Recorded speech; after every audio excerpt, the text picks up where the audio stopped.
Oke,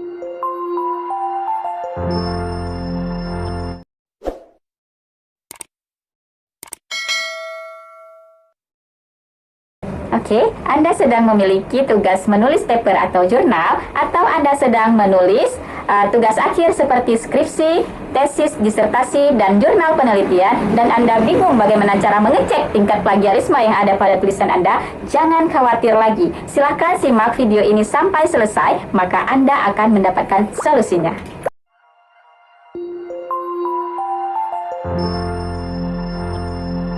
Oke, assalamualaikum warahmatullahi wabarakatuh. Apa kabar semuanya? Nah, hari ini kita akan membahas tentang plagiarisme dan cara mengecek plagiarisme yang ada pada suatu karya ilmiah dengan menggunakan salah satu aplikasi pengecekan plagiarisme.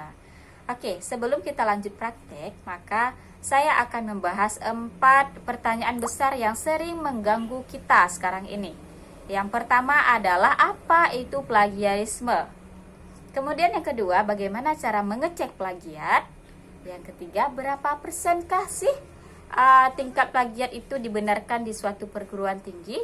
Dan yang keempat, bagaimana nih cara mengatasi plagiarisme? Oke, langsung saja kepada pembahasan yang pertama. Apa itu plagiat? Nah, plagiat ini berasal dari bahasa Inggris, dari kata plagiarism atau plagiori, dan biasanya dalam istilah Latin sering disebut sebagai plagiorus. Nah, apa arti dari plagiarism ini? Arti dari plagiarism itu adalah mencuri ataupun menciplak.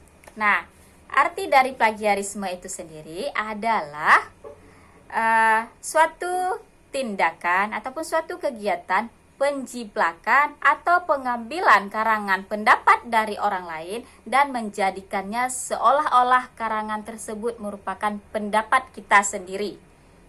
Jadi mengambil punya orang lain, mengklaim bahwa itu merupakan milik kita pribadi. Nah, itu termasuk ke dalam jenis plagiarisme. Nah, pada dasarnya plagiat ini bukan hanya pada karya tulis ilmiah saja, teman-teman, tetapi juga terjadi pada jenis-jenis hak kekayaan intelektual lainnya, misalkan seperti hak paten, hak merek, dan lain sebagainya. Nah, pada video-video sebelumnya dalam YouTube ini saya sudah banyak menjelaskan tentang hak kekayaan intelektual dan kasus-kasus pelanggarannya. Silahkan dilihat saja pada video-video sebelumnya.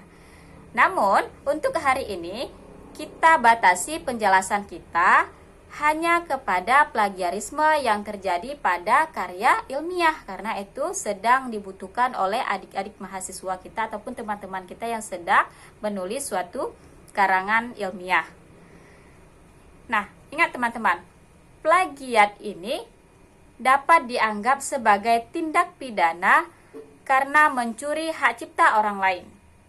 Nah, di dunia pendidikan, pelaku plagiarisme dapat mendapat hukuman yang sangat berat.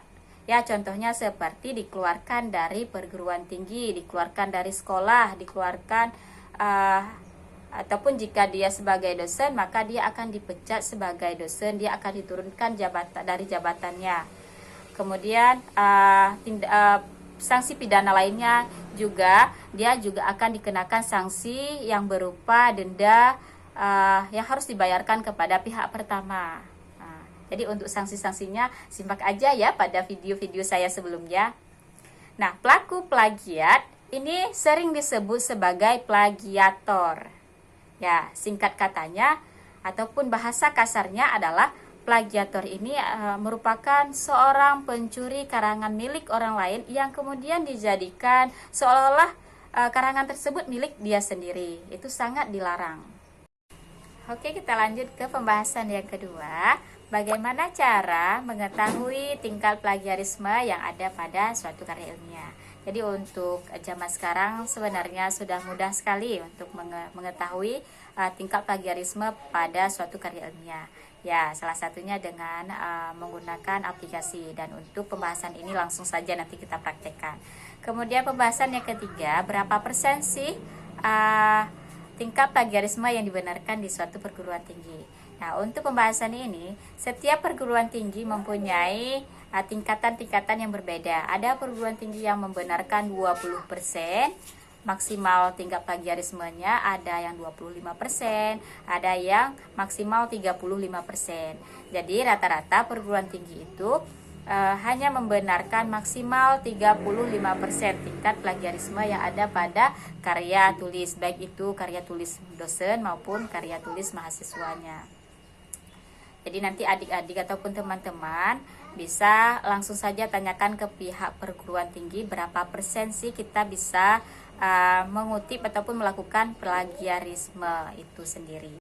Oke, langsung saja kita lanjutkan ke pembahasannya keempat, bagaimana cara mengatasi plagiarisme pada suatu karya ilmiah.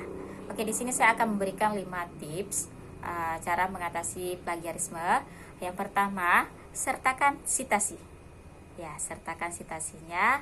Kemudian yang kedua, catat berbagai sumber daftar referensi sejak awal. Jadi nanti disinkronkan antara daftar pustaka dengan footnote ataupun body note. Kemudian yang ketiga, lakukan paraphrase. Nah, cara melakukan paraphrase ini kita ambil kutipan orang, misalkan satu paragraf ataupun satu kalimat, nanti kita bahasakan dengan bahasa sendiri. Nah, kita bahasakan dengan bahasa sendiri, jangan semua isi yang ada pada paragraf milik orang lain langsung kita cantumkan. Itu tidak dibenarkan, kecuali kita buat pengutipan langsung dengan adanya tanda kutip. Nah, itu dibenarkan. Namun kan nggak semuanya bisa kita buat seperti itu. Jadi untuk mengatasi hal-hal yang muncul belakangan ataupun hal-hal yang mengakibatkan plagiarisme, langsung saja kita bahasakan dengan bahasa sendiri, namun tidak mengubah konteks ataupun makna sebenarnya yang disampaikan oleh penulis pertama tadi yang kita kutip. Ya. Kemudian yang keempat, lakukan interpretasi.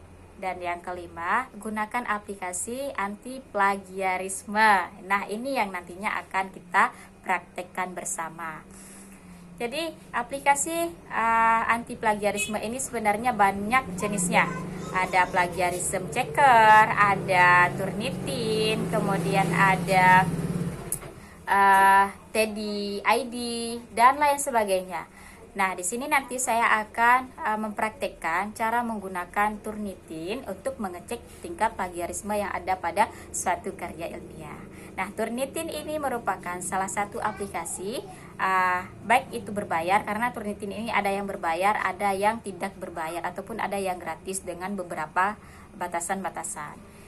Jadi, Turnitin ini digunakan untuk mengecek adanya plagiarisme yang ada pada satu tulisan. Jadi nanti ketika sudah kita cek bersama bahwa karya ilmiah kita itu banyak mengandung plagiat, kita nantinya sudah bisa meminimalisir adanya tingkat plagiarisme itu. Kita sudah bisa mengubah kata-kata yang sama dengan milik orang lain gitu. Nah, tadi saya juga ada menyebutkan sitasi. Nah, sitasi ini juga nanti salah satunya bisa dengan menggunakan program-program juga, yaitu dengan menggunakan Mendeley, Zotero, ataupun pengutipan-pengutipan yang biasanya kita lakukan seperti footnote ataupun body note. Nah, itu juga bisa nantinya mengurangi tingkat plagiarisme. Walaupun secara aplikatif nanti sedikitnya ada yang terdeteksi, tetapi itu dimaafkan gitu karena kita mencantumkan sumber pertama. Nah, seperti itu. Oke, langsung saja kita praktekkan bagaimana cara menggunakan Turnitin untuk mengecek tingkat plagiarisme yang ada pada tulisan kita. Oke, langsung saja kita praktekkan bagaimana cara mengecek plagiarisme dengan menggunakan Turnitin. Tolong disimak baik-baik ya. Nah, langkah pertama yang harus kita lakukan yaitu membuka web turnitin.com. Ya, ketik turnitin.com di pencarian Google. Nah, ini tampilannya. Di sini teman-teman bisa mengecek plagiat. Jika teman-teman sudah mempunyai akun, maka langsung saja login. Jika belum, maka daftarkan dulu akun pada create account. Jadi nanti di sana bisa mengisi informasi-informasi. Karena di sini saya sudah punya akun dan akan mempraktekkan secara langsung, maka kita klik login. Nah, ini dia akun yang sudah saya daftarkan di Turnitin. Oke, langsung kita klik login. Nah, seperti ini tampilannya. Karena pada awal pendaftaran saya sudah memilih sebagai student, maka di sini saya sudah tersetting sebagai student. Ya. Kemudian jika teman-teman ingin mengubah kelas ID ataupun enrollment key-nya, maka teman-teman bisa isi di sini. Di kelas ID dan enrollment key. Karena di sini saya masih mempunyai kesempatan 1 kali file lagi, maka langsung saya lanjutkan dengan teman bisa langsung klik Inha University.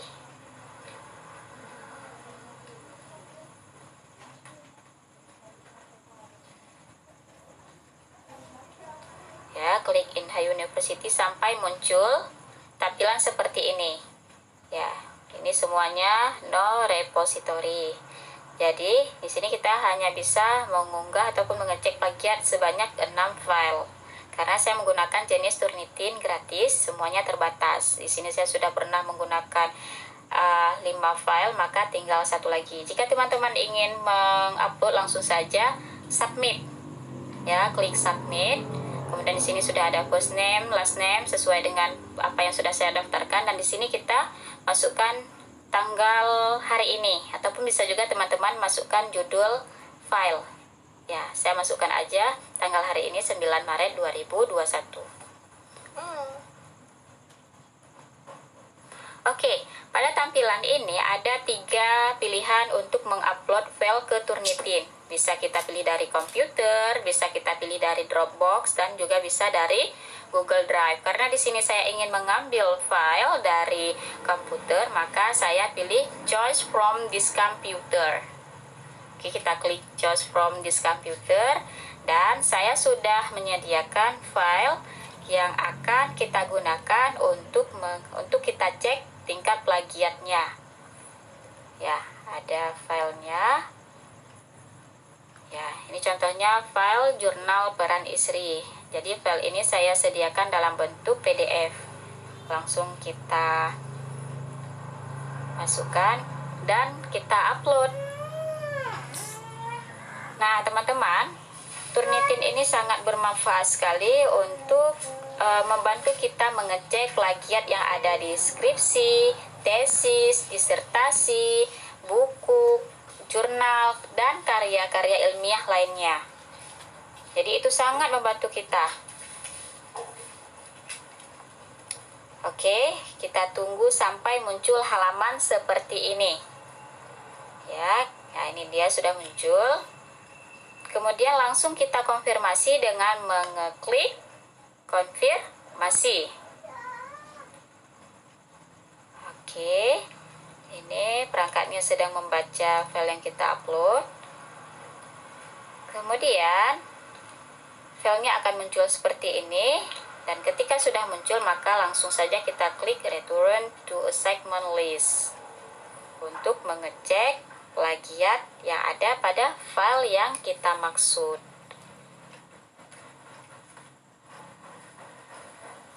Oke, ini sudah muncul. Kita sudah ke tahap proses pengecekan plagiat, dan teman-teman, proses pengecekan ini memakan waktu yang lumayan lama loh. Jika filenya sedikit, maka cukup kita tunggu sampai 5 menit. Namun jika filenya dalam kapasitas yang besar, maka waktunya itu bisa sampai setengah jam. Jadi daripada kita menunggu yang terlalu lama, maka file ini juga sudah pernah saya cek sebelumnya. Jadi kita langsung baca file yang sudah kita cek tadi. Ini jenis filenya sama. Ya, jenis filenya sama ya dengan file yang 58% ini. Jadi file yang saya masukkan tadi nanti hasilnya adalah 58%. Jadi langsung aja kita bacakan yang ini. Nah, seperti ini hasilnya. Oke, sudah ada hasilnya, dan teman-teman bisa download. Karena saya sudah download file ini, jadi langsung saja kita baca yang ada di sini, nggak perlu saya download lagi. Oke, kita baca. Nah, di sini kan ada warna-warna. Jadi warna itu terdiri dari warna hijau, merah, ungu, pink, biru, dan lain sebagainya. Nah, warna-warna ini menunjukkan kepada jenis tulisan yang kita kutip. Dan di sini tingkat plagiatnya juga masih sangat tinggi sekali. Ya, angka 50%, 58% ini merupakan angka plagiat yang masih tergolong ke dalam kategori tinggi. Nah, ini juga bisa disebabkan karena saya di sini mengatur jumlah kata pada pengecekan Turnitin ini 3 kata yang sama dengan sumber lainnya. Jadi ketika ada 3 kata terdiri dari 3 kata yang sama dengan sumber lainnya, maka langsung masuk ke dalam jenis plagiat. Dan jumlah kata ini juga bisa kita atur. Nah, jadi ini tergantung kepada kebijakan perguruan tinggi. Ada perguruan tinggi yang mengatur 3, ada perguruan tinggi yang mengatur 4, 5, ataupun 7 kata dalam satu kalimat baru dikategorikan ke dalam jenis plagiat. Karena di sini saya mengaturnya 3, maka ini hasilnya sangat tinggi sekali. Nah, ini saya katakan tadi bahwa warna-warna itu menunjukkan kepada jurnal yang kita kutip. Dan arti, ini kan arti dari ayat ini kan nggak bisa kita ubah ya teman-teman. Jadi ini juga masuk ke dalam plagiat. Jadi untuk mengantisipasi ini, maka nanti kita bisa menggunakan program Mendeley. Nah, program Mendeley ini nanti akan saya jelaskan pada video-video selanjutnya. Ya, yang lain semuanya 1%. Namun yang di atas tadi mencapai 10% pengutipan yang sama. Itu angkanya ngeri sekali loh teman-teman. Ya, 10% dari jurnal YN Kerinci, kemudian 6% dari Menikah Blogspot, ada 5% dari Aang Mutakin Blogspot, dan 4% dari Sebarkan Ya Blogspot, dan lain sebagainya. Ini sumber-sumbernya semua. Nah, angka 58% ini muncul ketika saya menggunakan jenis Turnitin gratis. Namun, file ini juga pernah saya cek dengan menggunakan Turnitin berbayar, dan angkanya itu 52%, lebih sedikit. Nah, ini contohnya, contoh arti dari ayat, dan kami menggunakan footnote, maka sumbernya langsung masuk ke dalam plagiat. Tapi masih aman karena kita menggunakan metode pengutipan. Tapi nanti lebih aman lagi ketika kita menggunakan program Mendeley. Nah, seperti ini. Ini yang tidak masuk ke dalam plagiat, semuanya kan putih. Nggak masuk ke dalam list, baik itu red, pink, green, dan lain sebagainya. Tidak ada warna-warna cantik. Nah, itu berarti asli bahasa kita sendiri. Nah, ini contohnya ya. Dan beginilah cara membaca plagiat. Jadi teman-teman sekalian, ini juga bisa nanti kita nanti bisa kita kurangi tingkat plagiat ini dengan menggunakan aplikasi. Insya Allah nanti jika ada kesempatan akan saya buat juga videonya. Kemudian juga bisa dengan menggunakan ya seperti yang saya sebutkan di awal, dengan menggunakan paraphrase, kita ubah bahasanya dengan tidak mengenyampingkan makna sebenarnya dari penulis pertama. Jadi ini semua nanti bisa kita lakukan, karena sekarang plagiat yang tinggi, ini contohnya seperti 70%, 53% ini semuanya tidak lolos untuk tahapan sidang karena tinggi sekali. Oke teman-teman, nah seperti itulah cara mengecek plagiat, dan hasil angka persentase yang tinggi ini juga bisa nantinya kita kurangi dengan menggunakan